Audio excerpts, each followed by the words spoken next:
제가 얼마 전에 유튜브에서 한 영상을 보게 되었습니다. 그 심리 상담자가 나와서 그 연예인들이 한 10명 정도 모여 있는 거예요. 근데 그 10명을 이제 둘씩 이렇게 짝을 지어 주더라고요. 그리고 한 사람이 다른 사람에게 내가 평소에 듣고 싶었던 말이 무엇인지를 나누라고 합니다. 그러면 그 사람이 좀 그 사진 보여주시겠습니까? 사진 보시면 더 확실하게. 뒤에서 지금 유재석 씨가 저 친구 이름이 뭐죠? 승아. 승아한테 승아야, 무슨 말 듣고 싶냐고 물어봤더니 너 잘하고 있어, 이 말 듣고 싶대요. 그래서 유재석 씨가 뒤에서 승아야 너 잘하고 있어. 그 다음 페이지요. 옆으로 가가지고 승아야 너 잘하고 있어. 또 그 다음이요. 이번에는 앞으로 가서 승아야 너는 잘하고 있어. 또 옆으로 가서 360도를 돌아가면서 이 승아라고 하는 저 자매가 듣고 싶어 하는 말을 해준 겁니다. 거기 있던 연예인들 다 누구에겐가는 말을 해주고 누구에겐가는 내가 듣고 싶었던 말을 듣게 되는 거예요. 그런데 다 울음바다가 됐어요. 내가 듣고 싶은 말을 들으니까 뭉클한 겁니다. 내가 그 말을 다른 사람에게 해주는데도 마치 그게 누구에게 해주는 것 같아요? 나에게 해주는 것 같으니까 그 말을 해주는 사람도 울컥, 듣는 사람도 울컥하는 거예요. 제가 한번 헤아려 봤습니다. 왜 저 연예인들이 그런 말을 듣고 너 참 잘하고 있다, 그 한마디에 저렇게 울컥하고 오열을 하게 됐을까? 연예인이라고 하는 직업은 항상 다른 사람 앞에 서야 되잖아요. 완벽해야 되지 않습니까? 그러면 연예인들은 나 자신을 볼 때 어떨까요? 더 아름답고 좋고 예쁜 모습이 더 잘 들어올까요? 부족한 모습이 더 많이 들어올까요? 후자 아니겠습니까? 그러니까 늘 스트레스 가운데 있으면서도 내 마음 가운데는 어떤 소리가 듣고 싶었던 거예요? 너 잘하고 있어. 누군가 나에게 너 지금 잘하고 있다고 확인 좀 받았으면 좋겠다, 이런 그 마음이 강렬하게 일어나고 있었던 것입니다. 그러니까 그 말 툭 터뜨려 주니까 그냥 막 눈물이 쏟아지던 거예요. 여러분은 어떠세요? 여러분은 어떤 말씀을, 어떤 음성을 듣고 싶습니까? 오늘요, 여러분 셀 모임 가셔서 이거 한번 해보시면 어떨까요? 하실 수 있겠습니까? 쉬워요? 어려워요? 어려워요? 아니, 여러분 평소에 듣고 싶은 말씀 있잖아요. 너 참 잘하고 있어. 네 마음대로 해봐. 너 괜찮아. 넌 사랑스러워. 무슨 말이든 여러분이 듣고 싶은 그 말을 서로 셀에서 한번 짝지어가지고 한번 서라운드로 앞에서, 옆에서, 뒤에서 한번 해줘 보시기 바랍니다. 그때 해주실 때와 들을 때 내 마음 가운데 어떤 그 감정의 변화가 있는지를 한번 잘 관찰을 해보시면 좋을 것 같아요. 여러분 지금 잠깐 연습을 해보겠습니다. 우리 앞뒤좌우로 인사하겠습니다. 당신 참 잘하고 계십니다. 형제님 자매님 참 잘하고 계십니다. 다시 한번 인사하실 때 올 한 해 정말 수고 많으셨습니다.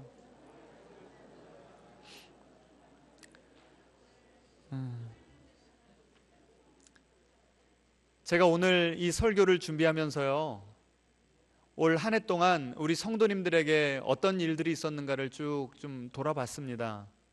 사랑하는 가족을 떠나보낸 분들도 계시고요, 관계의 갈등이 너무나 심해서 많은 눈물을 흘리셨던 분들도 계시고, 또 이 경기 침체가 너무 오래되다 보니까 재정의 압박을 받으셨던 분들도 계시고, 또 1년 내내 그렇게 자주 아프셨던 분들이 계세요. 병원을 얼마나 자주 들락날락 하셨든지 더 이상 죄송해서 이 사역자들에게 전화도 못 드리겠다고 하는 그런 분들도 계시더라고요.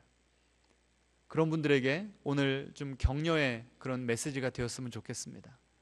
그런데 그 상담자가요, 마지막에 이런 말을 합니다. 여러분이 그렇게 평소에 듣고 싶었던 말을 이제는 여러분 스스로에게 하실 수 있어야 됩니다. 그 말이요, 저에게 이렇게 뭉클하게 그리고 이렇게 무겁게 다가오더라고요. 여러분 어떠세요? 우리가 참 힘든 한 해를 보냈는데 그 한 해를 보내면서 여러분은 여러분 스스로에게 어떤 말을 하면서 살아오셨습니까? 달력이 1월 달에 시작할 때는 12장이잖아요. 그런데 이제 12월 1일 되면서 마지막 그 12월 1일 되면서 11월 그 달력을 뜯어냈잖아요. 그럼 몇 장 남았어요? 한 장 남았죠. 그때 여러분은 어떤 생각이 드셨으며 어떤 감정이 들었어요? 여러분 스스로에게 어떤 말을 하셨습니까? 야, 벌써 12월이네. 야, 너 지난 그 11개월 사는 동안 너 참 애 많이 썼다. 너 참 장하다. 스스로를 격려해 주시고 다독거려 주셨어요? 아니면은 야, 벌써 12월이네. 너 도대체 뭐 하면서 산 거냐? 1월 달에 그렇게 계획은 거창하게 세워놓고 지금 뭐냐 너? 이런 비난의 음성이 더 들리시던가요? 오늘 설교 제목이요, 나는 왜 나를 함부로 대하는가 입니다. 보여주시겠습니까? 오늘 이 책에서 제가 그 제목을 따왔어요. 이 문요한이라고 하는 정신과 의사가 쓴 책입니다. 나는 왜 나를 함부로 대할까? 이 기본적으로 대다수의 사람들이, 이 정신과 의사가 만나본 수많은 환자들이 자기 자신을 어떻게 대하면서 산다는 거예요? 함부로 대하면서 산다는 겁니다. 여러분은 어떠세요?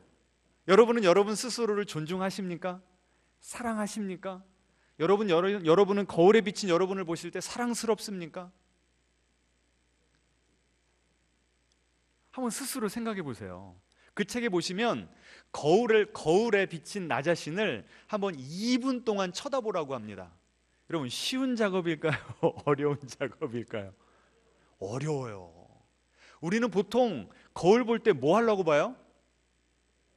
우리의 외모를 꾸미려고 보잖아요. 그런데 무엇을 위해 봐야 된다는 거예요? 나와 대화를 나누기 위해서. 여러분은 여러분 자신과 친하십니까? 그런 분들이 너무 많다는 거예요.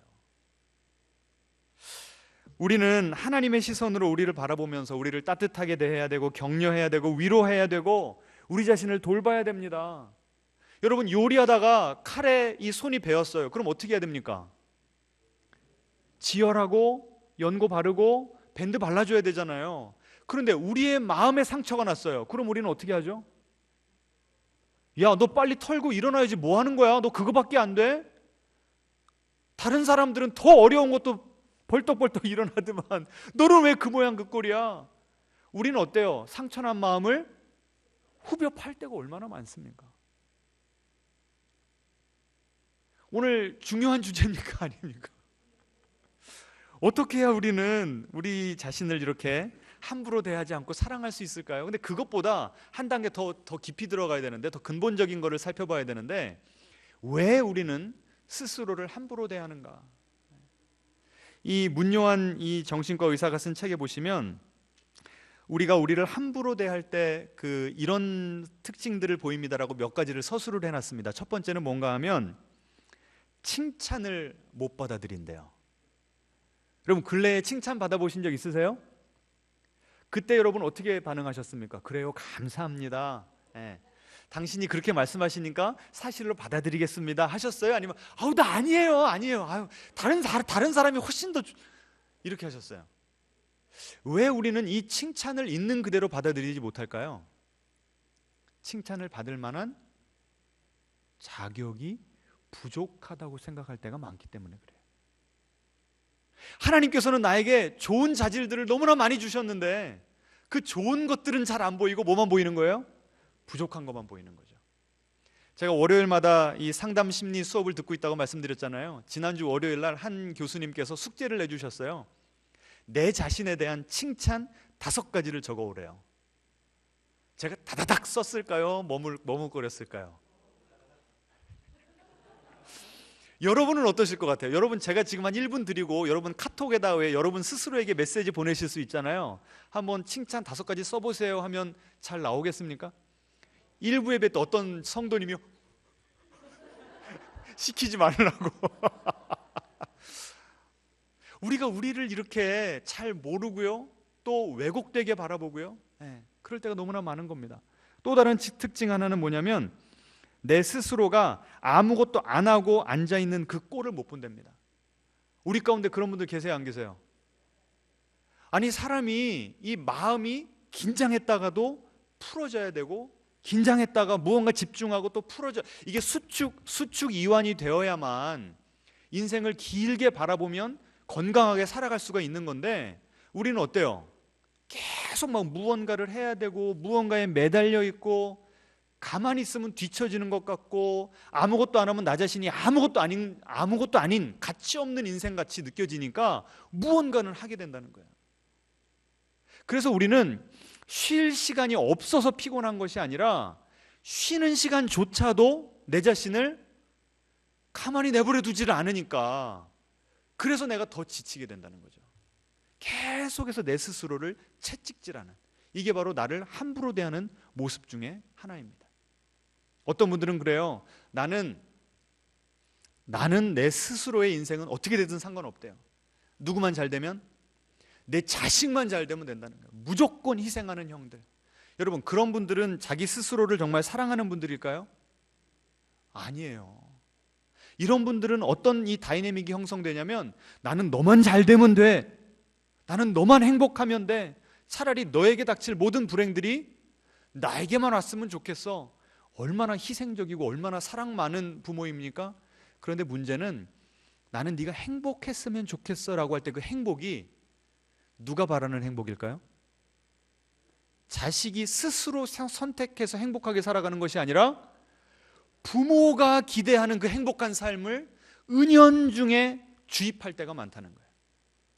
그러니 부모의 그런 과다한 희생을 받고 그런 자란 자녀들은요, 부모에게 감사하지만 동시에 질식할 것 같은 그런 느낌을 가지고 살아간대요. 그러면서 부모를 미워한답니다. 아니, 나를 위해서 이렇게 희생하는 어머니를 내가 이렇게 미워해? 그러면 누구를 원망하게 되는 거예요? 또 나를 원망하게 되는 겁니다. 그러니 대를 이어서 나 자신을 함부로 대하는, 이게 대를 잇게 된다는 거예요. 여러분, 나 자신을 함부로 대하는 모습들이 어때요? 일상에서 이렇게 다양한 모습으로 나타나는데, 여러분 가운데 그런 모습이 좀 있습니까?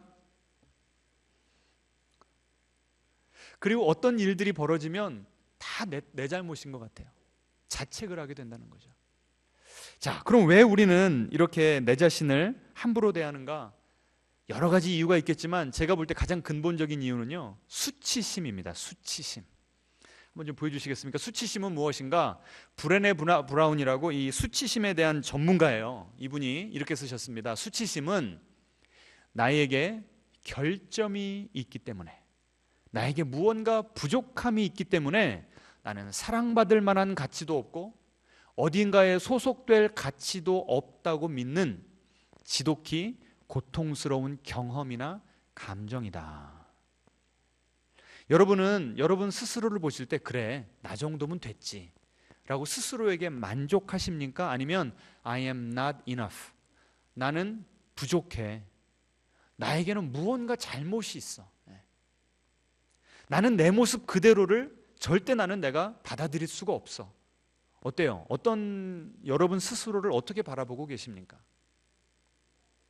그 문요한 그 교수님 보니까요, 왜 이렇게 우리가 수치심을 가지고 살아가는가? 크게 두 가지입니다. 첫 번째는요, 이 사회적인 분위기가 우리로 하여금 완벽하기를 요구하고 있대요. 이 브레네 브라운이라는 분이 한 권 책을 또 쓰셨는데, 그 책 제목이 뭐냐면 수치심 권하는 사회. 지금 우리가 살고 있는 사회는 어떤 사회래요? 수치심을 권한대요. 너는 무엇이 완벽하지 않아? 너는 무엇이 부족한 거야?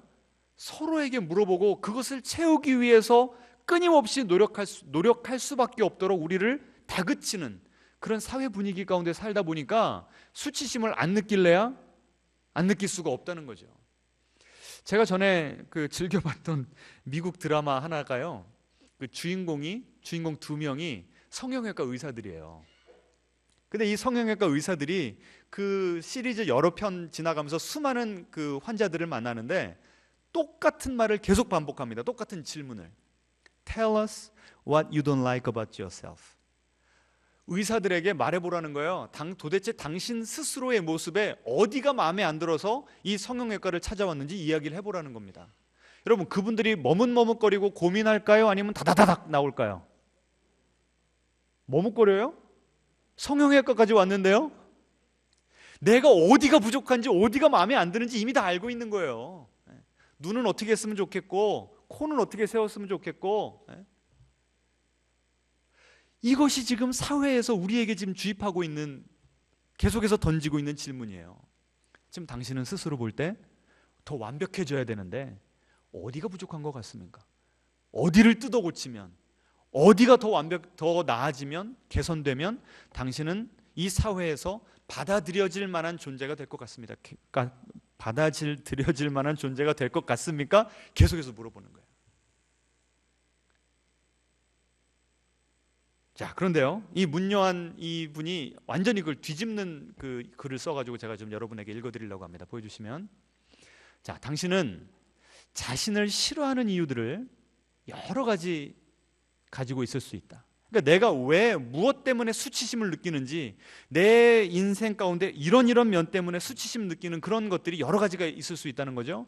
뚱뚱해서, 소심해서, 키가 작아서, 돈을 별로 벌지 못해서, 예민해서, 덤벙대서, 좋은 대학을 나오지 못해서 등등. 그러나 그것이 진짜 이유일까? 정말 우리가 수치심을 느끼는 것이 그런 것 때문일까? 당신은 그 문제가 해결이 되어야만 자존감도 높아지고 성격도 좋아지고 친구도 많아질 것이라고 생각한다. 그러니까 돈도 많아지고 학벌이 더 좋아지고, 뭐 내가 지금 스스로 보기에 부족한 것들이 다 채워지면, 그러면 나는 용납받을 만한 존재가 될 것이다라고 생각한다는 거예요. 하지만 과연 그럴까? 우리는 자기 부족함 때문에 부정적인 자아상을 가지게 되는 것이 아니라 부정적인 자아상 때문에 자기 부족함에 집착하는 것이다. 이 참 심오한 말이거든요. 무슨 뜻인가 하면, 부정적인 자아상, 나는 안 돼, 이 모든 게 내 탓이야, 나는 부족해 라고 하는 그 부정적인 자아상이 이미 내 속에 형성이 되어 있기 때문에 내 인생에 벌어지는 일들 가운데 내가 잘하는 일은 내 이 레이더에 안 들어와요. 뭐만 보이는 거예요? 못한 일, 실패한 일, 다른 사람에게 상처받은 일, 이런 것들만 계속해서 받아들이고 묵상하고 생각하면서, 그래, 나는 그런 사람이지 라고 더 확증을 시켜버린다는 거예요. 내가 이런 것들이 채워지면 나는 완벽할 거야, 나는 내 자신이 건강한 자아상을 갖게 될 거야 라고 착각하는 것이지, 이미 나는 부정적인 자아상을 가지고 살아가기 때문에 어떤 일이 벌어지든 아무리 노력을 하건 좋은 것보다는 부족한 거, 안 좋은 거, 못마땅한 게 내 속에, 내 눈에 자꾸 들어와서 이건 질 수밖에 없는 게임이라는 거예요. 이해가 되십니까? 자, 그러면 수치심은 부정적인 자아상에서부터 왔는데, 이 부정적인 자아상은 어디서부터 왔는가? 참, 이 부모님들 참 죄송합니다만 우리 성장 과정에서 온 거예요. 우리가 어렸을 때 이 갓난아기 시절에 엄마 아빠가 내 옆에 항상 곁에 있어주는 거예요. 그리고 내가 칭얼대고 울 때마다 배가 고파서 우는 건지, 기저귀가 응가가 차서 우는 건지 엄마 아빠가 세심하게 돌봐주고 즉각 반응을 해주면, 이 어린아이들이, 갓난아이들이 자라날 때 무슨 생각을 가질까요? 나는 존귀한 존재다. 부모님이 나를 소중하게 여기니까 나도 나를 소중하게 여겨야 되겠구나 라고 하면서 살아가는데, 엄마 아빠가 어떤 이유에서건 곁에 없었어요. 또 엄마가 있더라도 일하느라고 바빠가지고 아이가 우는데도 별로 반응을 안 해. 그럼 어떻게 되는 거예요? 자기 거절감이 생긴다는 겁니다. 내 존재 자체가 거부당하는 느낌을 부모님 때문에 받고 그 거부감을 나의 것으로 내면화시키게 된다는 거예요. 이 문요한 이 정신과 의사분도요, 어렸을 때 아버지가 완벽주의자였다고 합니다. 그러니까 무슨 일을 하건 어떤 성적을 받아오건 성에 안 차는 거예요. 제가 그 책을 읽으면서 저희 부모님이 생각이 났습니다. 저희 어머님이 항상 제가 그 중고등부 시절에 하셨던 말씀이 있어요. 주마가편. 무슨 뜻이죠? 달리는 말에 채찍을 가한다는 거예요. 야, 네가 아예 공부를 못하면 내가 기대를 안 한다는 거죠. 그런데 네가 머리도 있는 것 같고 성적이 좀 나오니 내가 너를 더 격려하고 싶다는 거예요. 그래서 수학이 80 몇 점 나오면 너 이번에는 80 몇 점 나왔지만 다음엔 더 잘할 수 있어. 100점을 맞아갖고 갑니다. 막 신나서 가요. 그러면 어머님이 그러면 사회는 국어는 그러면서 항상 더 부족한 것이 더 완벽해지도록 계속해서 저를 이제 채찍질을 하시는 거죠. 제가 달리는 말이니까. 그러니까 그것 때문에 제가 성적은 올라갔으나 제 속에 어떤 자아상이 자리 잡았을까요? 부모님에게 사랑받기 위해서는 내가 완벽해져야 된다. 이게 성적에만 국한될까요? 제가 지난주에도 제 스스로를 발가벗고 보여드렸잖아요. 성적에서부터 시작해서 인간관계, 인문학적인 지식, 목회의 어떤 성과, 이 모든 면에서 제가 완벽하지 않으면 제 자신을 받아들일 수가 없는 거예요. 너무 수치스러운 거예요. 그 수치심이 어디서부터 왔다고요? 부정적인 자아상에서부터 왔는데 그게 어디서부터 왔다고요? 성장 과정에서 왔다는 겁니다. 자, 여러분을 보시니까 그래서 내가 내 스스로가 그렇게 못마땅했던 거구나. 좀 과정이 좀 이해가 되십니까? 여러분의 인생이 좀 파노라마처럼 지나가세요? 여러분 반응이 없으세요. 자, 그러다 보니까 이 이상화된 내 자신을 만들어 놓고 그 완벽주의자적인 성향으로 내 자신을 현실의 나와 그 완벽한 나, 이상화된 나를 계속 비교를 하니까 내 자신이 못마땅해 할 수밖에 없고, 그러니까 내가 나를 사랑해 줘야 된다, 내가 나를 격려해 줘야 된다라고 하는 것을 잘 알지만, 머리로만 알고 내 마음으로는 그게 안 되는 거예요. 내 자신을 아껴야 된다. 이게 셀프 컴패션입니다. 나 자신에게 컴패션해. 이 컴패션이라고 하는 건요, 같이, 패션, 고통을 느끼다.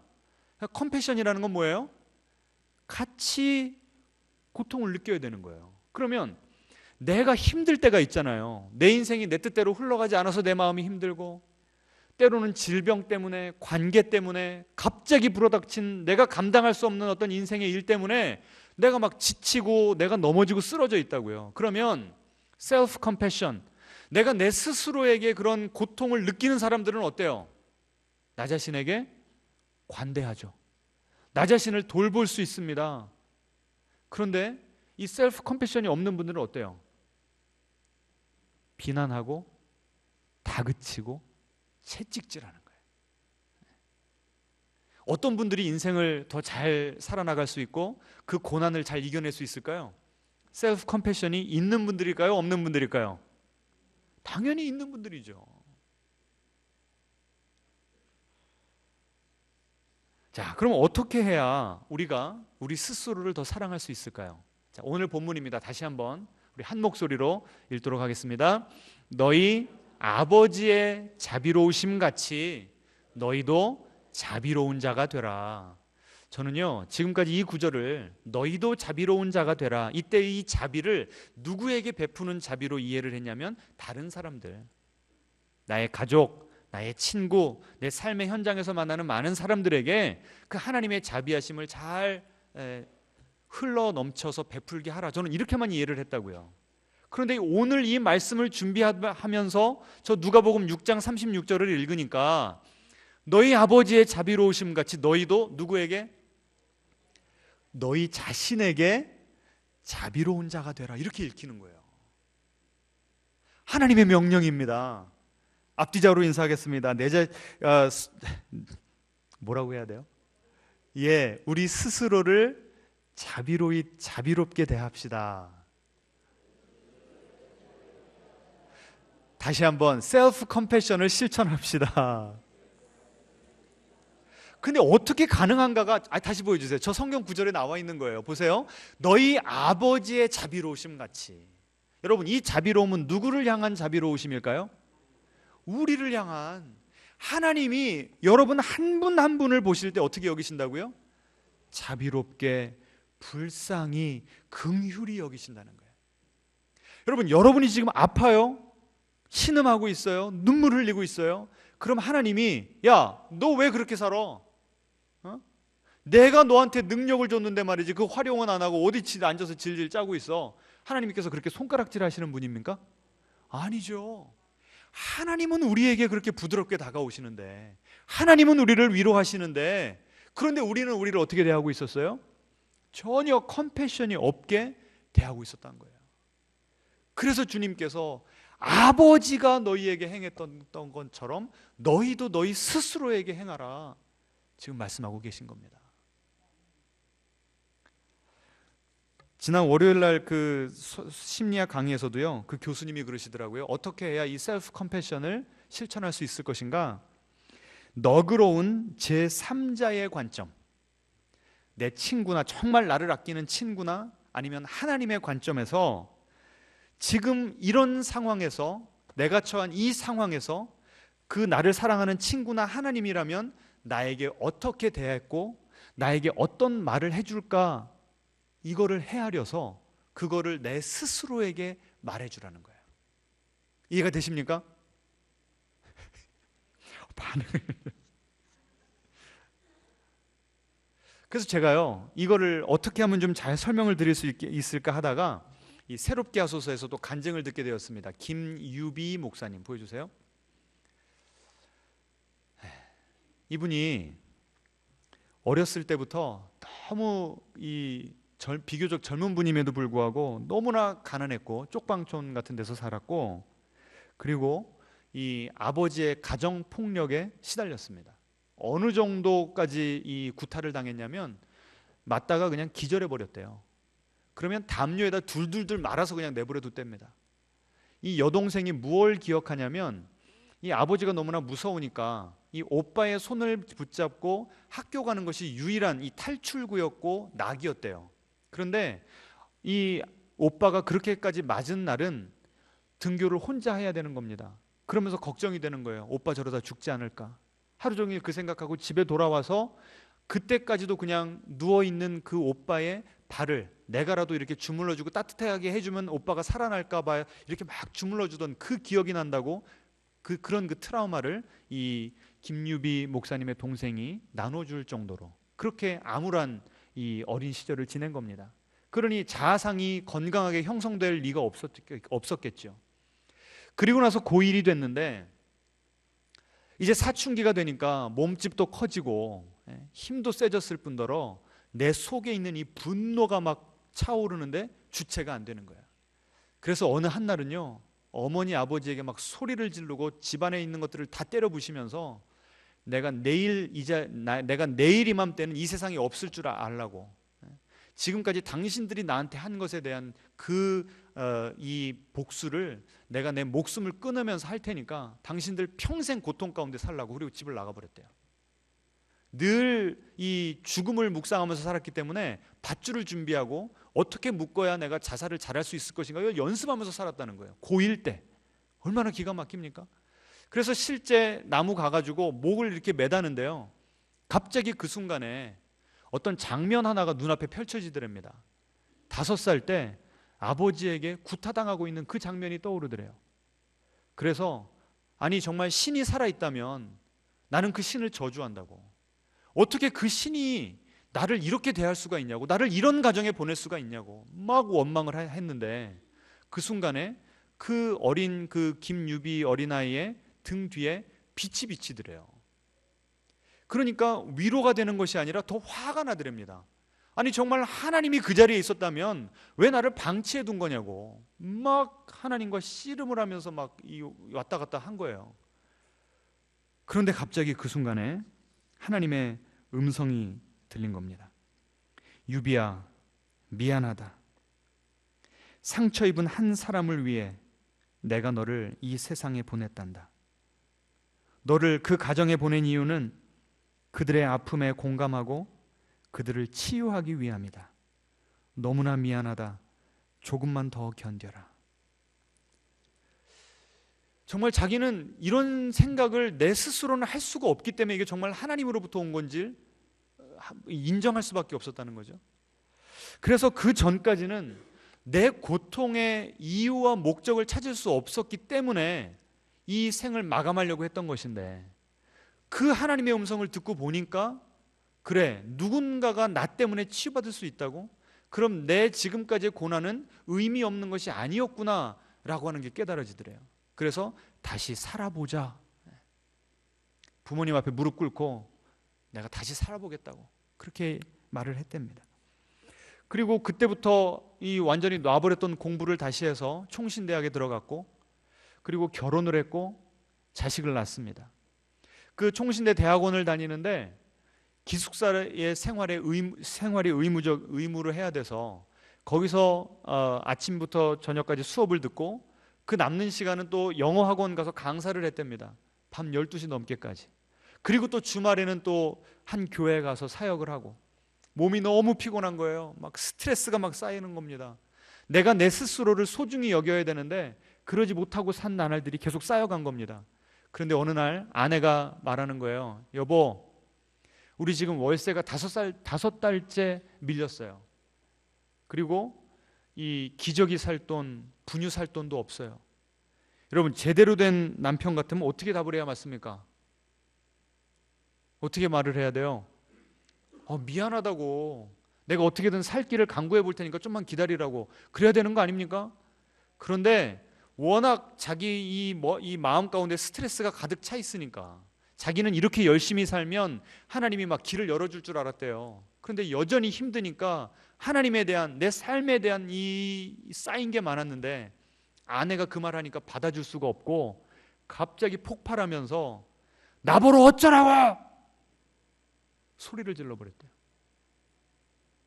아내가 충격을 받아서 주저앉아서 울기를 시작했답니다. 그리고 거기에 거울이 있는데 그 거울에 비친 내 모습을 보니까 아버지 얼굴이 그대로 거기 있더래요. 내가 하나님을 만났고 하나님이 나를 치유해 주시고 있는 과정이지만 아직도 내 마음이 황폐하더라는 거죠. 아직도 내가 치유받지 못한 그 모습 때문에 그 아버지의 그 폭력성이 나에게 그대로 드러나더라는 거예요. 그래서 내 자신을 받아들일 수가 없어서 그냥 그 자리를 피해버렸답니다. 2박 3일을 가출을 해버렸대요. 근데 그 사이에 아버지에게 전화가 온 거예요. 아들아, 나 이제 네 엄마랑 이혼할란다. 너무 기가 막히더랍니다. 그러면서 편지 하나 보냈다고 이메일 보냈대요. 도대체 아빠가 무슨 생각으로 나한테 편지를 보냈을까? 평생 편지를 받아본 적이 없으니까. 그래서 교회 사무실에 가서 이메일을 열어서 프린트를 했더니 A4 용지 60장에다가 자기의 지금까지의 인생 스토리를 써놨더랍니다. 자기는 아버지가 자기를 이 굿한 기억밖에 없지, 아버지가 자기에게 어떤 인생을 살았는지는 한 번도 지금까지 알려주지 않아서 아버지에 대해서 아는 내용이 없었대요. 그런데 그 60장을 읽어보니까, 야, 아버지가 나는 지금까지 나의 인생을 비참하게 만든 가해자로만 생각을 했는데 알고 보니까 뭐예요? 그분도 피해자였구나. 그리고 그 다음 드는 생각이, 나도 지금까지 나를 피해자로만 생각했는데 내가 이 가정에서의 나의 모습이 치유받지 않으면 벌써 나는 누가 되어버렸다? 가해자가 되어버렸구나. 이대로 있으면 안 되겠다. 그래서 집에 다시 기어 들어갔답니다. 그리고 식탁에다가 그 60페이지짜리 프린트된 아버지의 인생을 탁 던져놓으면서, 원래는 뭐라고 얘기해야 돼요? 미안해 해야 되는 거 아닙니까? 탁 던지면서 갖다 버려! 그리고 방에 들어가서 이불을 뒤집어 썼대요. 제발 버리지 말아라, 버리지 말아라 하면서. 그랬더니 아내가 그 식탁에 앉아서 그걸 읽기를 시작하더랍니다. 종이가 한 장씩 한 장씩 넘어가는 그 소리가 들리더래요. 그걸 세고 있었대요. 60장 언제 넘어가나. 다 읽고 났는데 그 아내가 찾아와서 방문을 열더니 이불을 들춰내는데 그 아내의 눈에 눈물이 맺혀 있더래요. 그러면서 아내가, 이 김유비, 그 당시 전도사님이었는데 전도사님에게 이런 말을 했습니다. 여보, 살아주어서 고마워. 포기하지 않고 견뎌주어서 고마워. 이 한 말을 듣는데요, 그냥 눈물이 주체할 수 없이 흘러서 어린아이처럼 엉엉 울었답니다. 그 아내의 품에 안겨서 밤새 울었대요. 밤새. 지금까지 나는 아내에게 내 지금까지 그 과거, 내가 어떤 인생을 살았는가를 한 번도 말해본 적이 없대요. 지금의 내 모습을 아내가 보고 사랑에 빠졌기 때문에 내 과거를 알려주면 아내가 나를 어떻게 생각할지, 떠날지 모르니까 꽁꽁 싸매고 있었는데, 그걸 오히려 다 열어 보이니까 그제서 아내가 나를 이해한 겁니다. 아내가 나를 용납해 준 겁니다. 그래서 지금까지 내가 누구에게 오픈해서 온전히 용납받아 본 적이 그때가 처음이었대요. 이분이 간증하다가 우시더라고요. 내가 정말 그 말을 너무나도 듣고 싶었습니다. 아까 초도에도 그랬죠. 너 참 잘하고 있어. 그 말 듣고 싶었다고 그랬잖아요. 이분이 듣고 싶었던 말은 여보 살아주어서 고마워, 포기하지 않고 견뎌주어서 고마워, 이 말을 듣고 싶었다는 거예요. 하나님이 이 김유비 목사님을 얼마나 사랑하시는지, 얼마나 안타깝게 여기셨는지, 함께 눈물을 흘리셨는지를 아내를 통해서 보여주신 거예요. 그래서 그때부터 이분의 내면이 치유받기를 시작한 겁니다. 그래서 최근에 쓰신 책이 있는데요, 주님의 마음이라고 하는 책입니다. 제가 어제까지 쭉 다 한번 읽고 왔는데요, 처음부터 끝까지 하나님이 우리 김유비 목사님에게 어떤 말씀을 하셨는가, 하나님은 이 목사님을 어떻게 바라보고 계시는가, 얼마나 컴패션 하시는가를 그대로 그 하나님의 음성을 다 써놓은 책이에요. 여러분 한번 꼭 읽어보시기 바랍니다. 얼마나 좋은지. 저 책을 통해서, 유튜브를 통해서 지금 많은 이들이 아까 처음에 고1 때 이 김유비 그 어린 청소년을 만나 주셨을 때 너의 그 아픔과 상처를 통해서 많은 사람들을 치유하리라, 지금 그 사역을 하고 계시더라고요. 이 김유비 목사님은 이제 나 자신을 볼 때 사랑할 수 있을 것 같아요. 왜 그래요? 누구의 사랑을 맛봤기 때문에. 이 목사님은 자기 자신을 용납할 수 있을 것 같아요. 왜 그래요? 누구의 용납하심을 경험했기 때문에. 하나님의 용납하심을 경험했기 때문에. 여러분, 오늘 우리에게 필요한 은혜가 이 은혜입니다. 하나님이 여러분을 용납하셨습니다. 하나님이 여러분을 사랑하십니다. 그런데 왜 우리는 우리 자신을 용납하지 못하고 사랑하지 못하고 다독거리지 못하고 그렇게 살아가고 있습니까? 오늘 마지막으로 이 아까 그 주님의 마음이라고 하는 책에 나온 그 하나님의 음성을 여러분에게 좀 들려드리기를 원합니다. 이 음성은 하나님이 그 김유비 목사님에게만 들려주신 음성이 아니고 우리 모두에게 들려주신 음성이라고 믿습니다. 잘 들어보세요. 속상했다면 네가 그럴 만한 일을 겪은 거란다. 나는 네 감정을 소중히 여긴단다. 내가 속상한 너를 비난하지 않듯이 너도 너를 비난하지 말거라. 자, 이 하나님의 음성을 들으면요, 내가 내 자신을 어떻게 대해야 되는지에 대해서 배울 수가 있는 거예요. 뭐라고 했다고요? 내가 속상한 너를 비난하지 않듯이 너도 너를 비난하지 말아라. 또 그 다음 또 다른 기도문에서는요, 그 음성에서는 엄격한 기준으로 너를 판단하지 말거라. 너의 진심을 내가 안다. 여기까지 오느라 애썼다. 두려워 말거라. 내가 너와 함께 할 것이다. 이 음성 듣는데 그렇게 좋더라고요. 여기까지 오느라 애썼다. 여러분, 우리가 우리 스스로에게 해줘야 될 말 아니에요? 마지막으로 약간 긴 기도문, 음성을 제가 읽어드리겠습니다. 너는 다른 사람을 위해 희생하며 살아왔지만 정작 너 자신을 외면하고 살았단다. 내 희생은 당연하지 않단다. 너 자신을 소중히 여겨주렴. 다른 사람들을 돌보느라 지쳐버린 너를 보면 말할 수 없이 슬프단다.